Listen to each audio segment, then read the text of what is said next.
Sim. Ok. Compartilhar, vocês conseguem ver os slides também? Agora? Em tela cheia? Sim? Ok. Bom, meu nome é Alexandre, né? Como a Márcia já me apresentou, e os slides já começaram a passar sozinhos.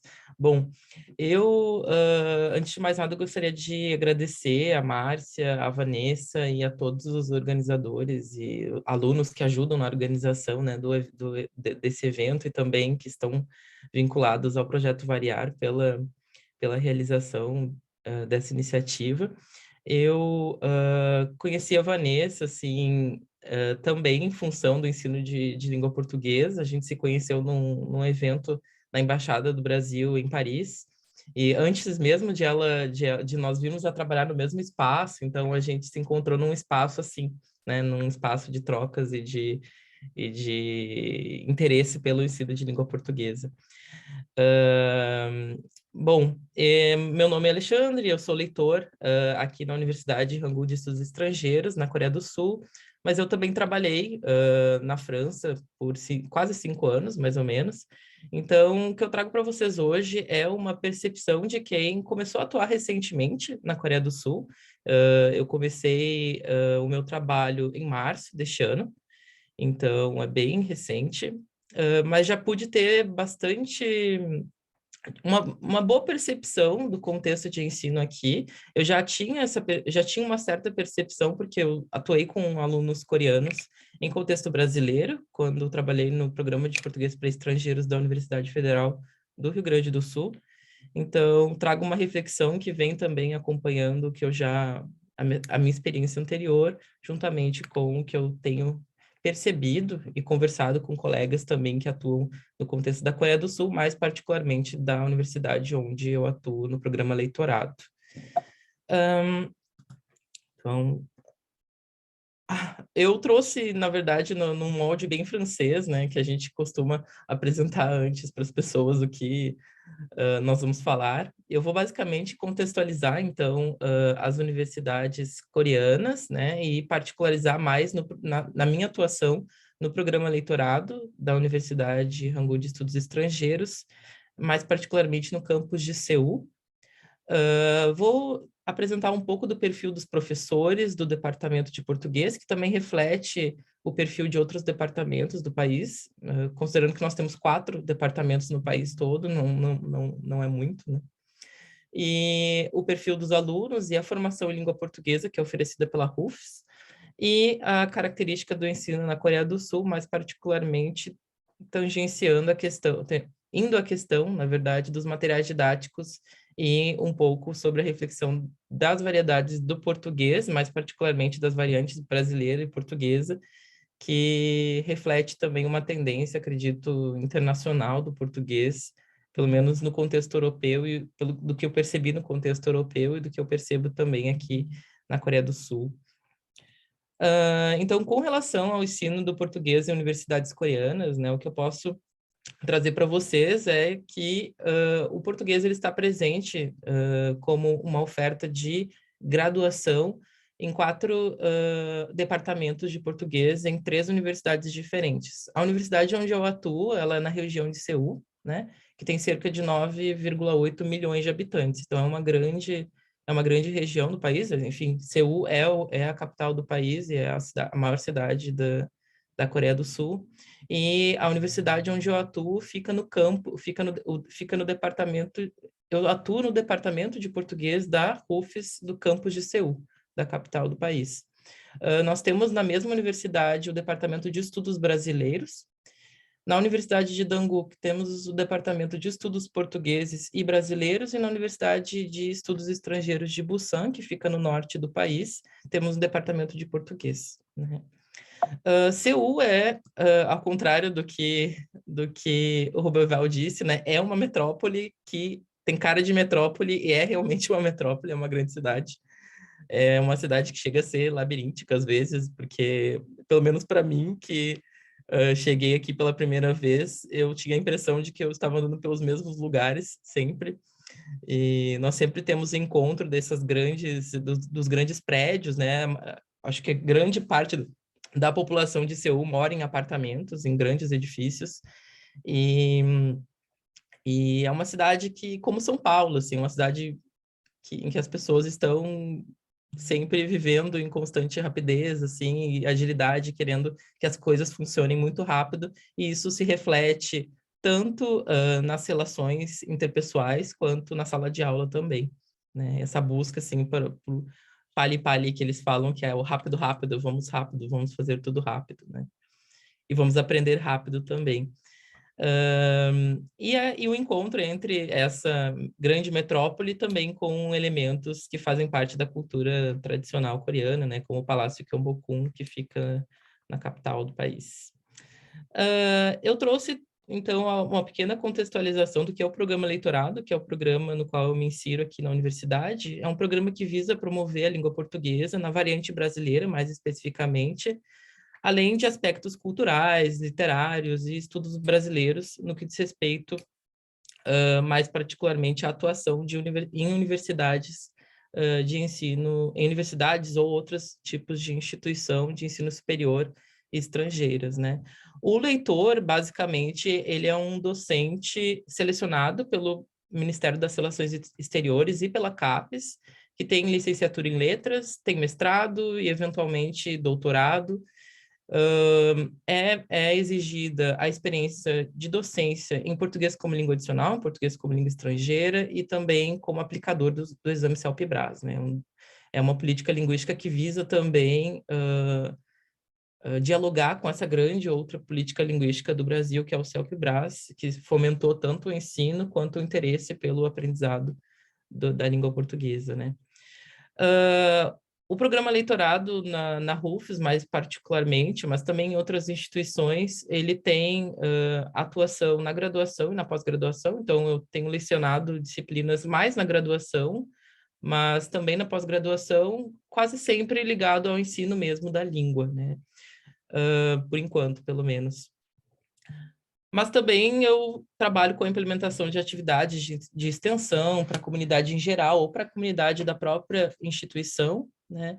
E também na articulação com instituições de ensino superior, outras coreana, como a Universidade de Dankook, em que eu iniciei um projeto de construção de um tandem entre alunos do Instituto Sejong de Porto Alegre e alunos da Rufus, não, desculpe, da Universidade de Dankook. Então, é um trabalho que agrega tanto a atuação na Rufus, mais particularmente, quanto de outras instituições de ensino superior coreanas, por intermédio da Embaixada do Brasil em Seul, né? Então, eu estou sempre no diálogo entre as instituições e a Embaixada do Brasil. Então, visto esse contexto, né, eu trago para vocês um pouco do perfil dos professores de português da Rufus, mais particularmente, que reflete um pouco também as outras instituições. São docentes que, em geral, têm formação em linguística, em literatura e teoria literária, ou no que eles denominam aqui de estudos de área, né? Mais particularmente nos estudos latino-americanos. E grande parte dos nossos estudantes e também dos professores, eles têm grande interesse pela articulação do português do Brasil, mais particularmente, com o espanhol e com a América Latina de uma forma geral. Então, a gente tem sempre estudantes, por exemplo, a nível de pós-graduação, que se interessam, estudantes de espanhol ou que pesquisam outros países que não o Brasil, na América Latina, e que se interessam por aprender português na pós-graduação, para justamente fazerem articulação com o Brasil, né? E a pesquisa que desenvolvem a nível latino-americano. Em geral, os professores do departamento da Rufus, eles são coreanos, né? Nós temos 3 professores coreanos do quadro fixo de professores, temos mais 2 ou 3 professores que nós chamamos de jurista no Brasil, né? Professores que trabalham fora do quadro. E dentro do quadro fixo, nós temos 2 professores brasileiros, eu e a professora Maria Luísa, e uma professora portuguesa vinculada também ao Instituto Camões, aqui na instituição, né? Esses professores, desculpe, passou sem querer o slide. Esses professores, em geral, eles fizeram a pós-graduação, mesmo os coreanos, no Brasil, né? Com exceção, evidentemente, da portuguesa, mas os demais professores, eles buscam a pós-graduação no Brasil, e isso é uma tendência na Coreia. a se buscar pela pós-graduação no Brasil. Há professores que fazem pós-graduação em Portugal, mas ainda assim o Brasil exerce uma força muito grande. Inclusive, na nossa própria instituição, nós temos um outro departamento de português que é concentrado no português do Brasil, né? Não existe o espaço do português de Portugal lá. O departamento é marcado também por um grande diálogo entre esses profissionais para a produção de materiais didáticos, né? Isso foi o que mais me chamou a atenção, eu acho, na atuação nessa instituição, porque depois de ter passado por 3 universidades na França, eu não tinha tanta percepção de que os colegas que trabalham em diferentes áreas pudessem se unir para a produção de um material didático que desse conta, pelo menos, das necessidades locais e das necessidades dos falantes de coreano, mais especificamente, né? Então, com o apoio do Critical Foreign Language Education, né, do Instituto Nacional para a Educação Internacional, as professoras Soralim, Maria Luísa, a professora Adriana e a professora Maria João criaram esses 3 livros, né? Por enquanto, os demais estão sendo criados também, o nível A1, B1 e B2. E são livros que se concentram no português do Brasil. A gente tem uma das participantes, uma das autoras do livro é portuguesa, mas o livro se concentra no português do Brasil, né? E vocês veem mesmo pela capa que os elementos são todos que fazendo referência ao Brasil, mais especificamente, né? A cultura, o folclore, elementos culturais outros, as cidades, enfim, do Brasil. Com relação ao perfil dos alunos, né? Os alunos, em geral, são coreanos, né? Nós temos a grande parte dos alunos do nosso departamento são coreanos. Isso é um pouco, claro que é um pouco diferente do contexto da França, porque muitas vezes a gente tinha uma grande quantidade até de alunos estrangeiros, alunos Erasmus, que conviviam com os alunos franceses. Na Coreia, nós temos uma pequena quantidade de alunos intercambistas, assim, um aluno intercambista ou 2 por turma. E os alunos coreanos, mais especificamente, eles têm o inglês como a língua segunda, ou a língua adicional, a primeira língua adicional, digamos, o espanhol e o português, muitas vezes, porque muitos dos nossos alunos, uma grande parte dos nossos alunos, ou pelo menos do histórico do departamento com alunos de português, se interessam pelo português porque os pais já moraram no Brasil trabalhando em multinacionais, né? Ou por parte do governo mesmo. Então, esses alunos acabam vindo para o nosso departamento pelo interesse e pela essa pequena vivência, às vezes, que eles tiveram no contexto brasileiro, né? E grande parte desses alunos coreanos que fazem intercâmbio, eles escolhem o Brasil ou Portugal como destino. Isso eu acho que é uma tendência também no contexto francês, de se fazer mais intercâmbios e terem mais relações em programas de internacionalização relacionados ao Brasil e a Portugal, né? Isso é justamente uma questão que eu gostaria de depois que a gente pudesse conversar um pouco, porque o português como língua adicional, hoje em dia, a gente tem conversado muito sobre práticas pluricêntricas, né? E o que eu mais vejo nos departamentos de diversas instituições no exterior é esse bicentrismo, né? Essa concentração entre Portugal e Brasil e um certo silenciamento das outras variedades, como o próprio Roberval apontou, né, na apresentação dele. E como são esses alunos, né? São alunos que são muito obedientes e eles têm uma grande dedicação, assim, e respeito pelo professor também, mas não é uma obediência e uma dedicação, muitas vezes, gratuitas, digamos, né? Claro que é sempre bom a gente perceber que o aluno faz todas as atividades, se dedica absolutamente ao que é proposto, mas muitas vezes isso é o próprio reflexo de uma sociedade marcada pela competição e pela influência do mercado, né? Do mercado internacional.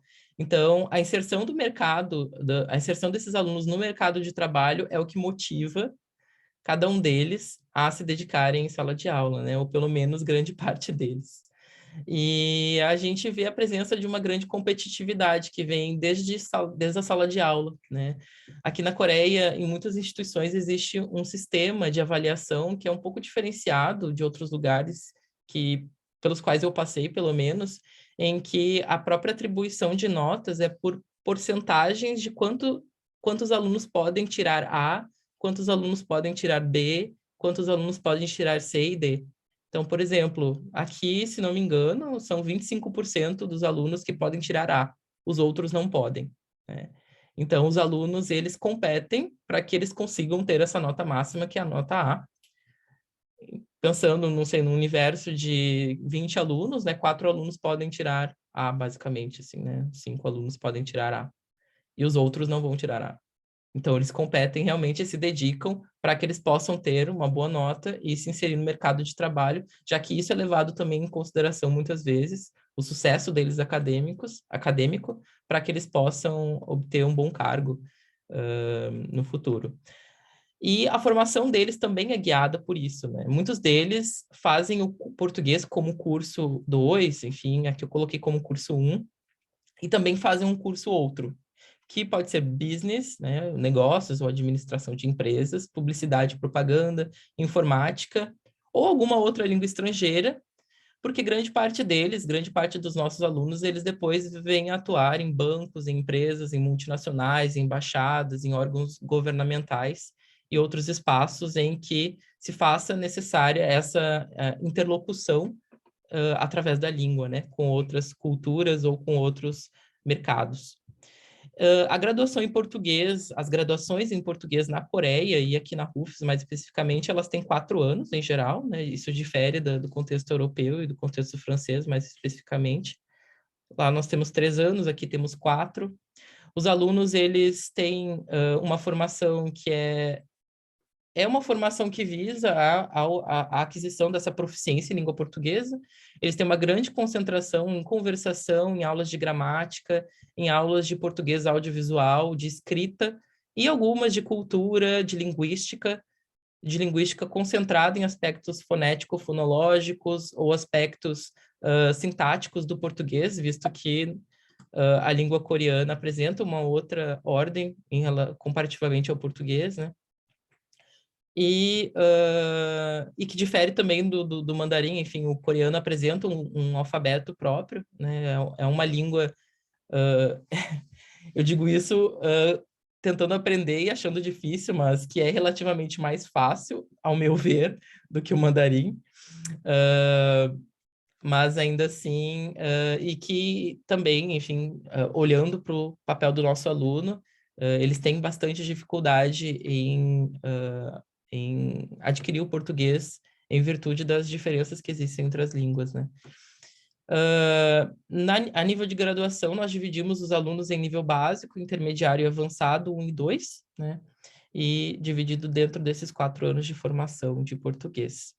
E com relação aos materiais didáticos e as variedades do português, mais especificamente, né? Como eu mencionei, há uma grande concentração entre as duas variedades do português que canonicamente nós vemos presente em quase grande parte dos departamentos de português no exterior, né, do Brasil e Portugal.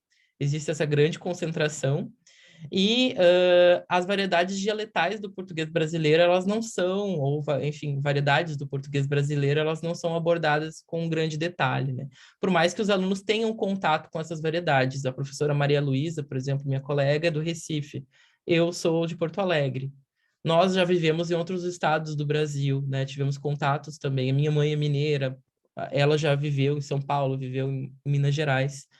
Mas mesmo assim, os materiais que são produzidos no departamento, tanto os das professoras quanto os meus próprios, sobre os quais eu vou falar um pouquinho daqui a pouco, eles não se concentram nessas variedades dialetais do português brasileiro, né?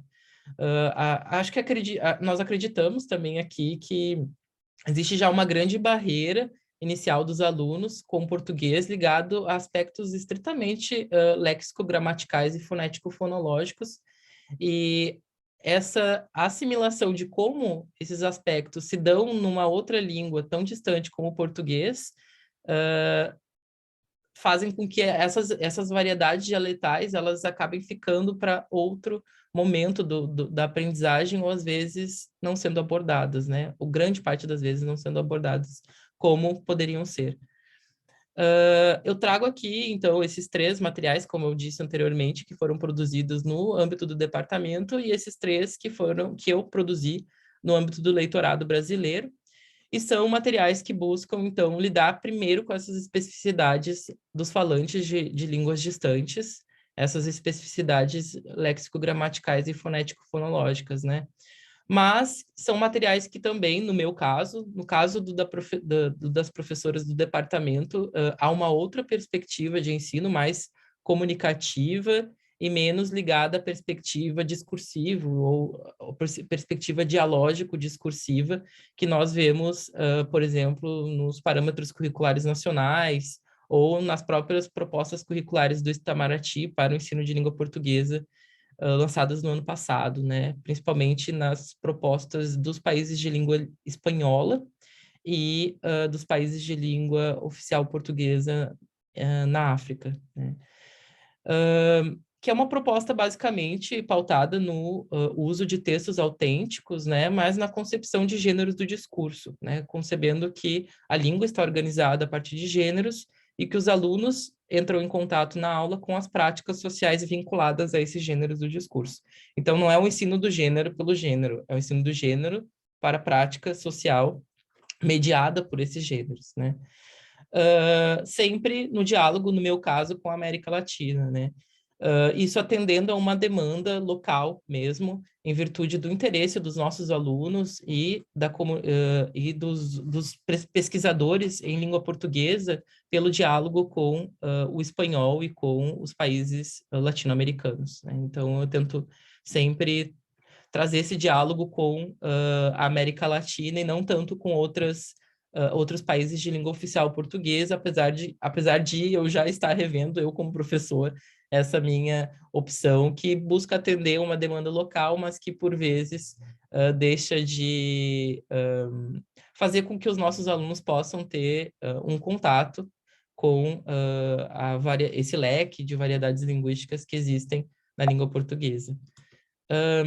Então, considerações finais, eu trago, na verdade, um encaminhamento para a nossa discussão, que vai ser daqui a pouquinho, em relação à integração, né, dos docentes nesses diferentes espaços no exterior, né, ou no Brasil, como no caso da Raquel, para que os professores produzam materiais didáticos, né? Isso foi algo que eu percebi que praticamente não existia nos contextos pelos quais eu passei na França, que eu vi aqui por conta de um incentivo que existe governamental, né, para que esses materiais sejam produzidos, mas que ainda assim há uma tendência pela preferência de uma variedade e por uma certa, não ocultação, mas omissão de se contemplar também a presença do português em outros países, né?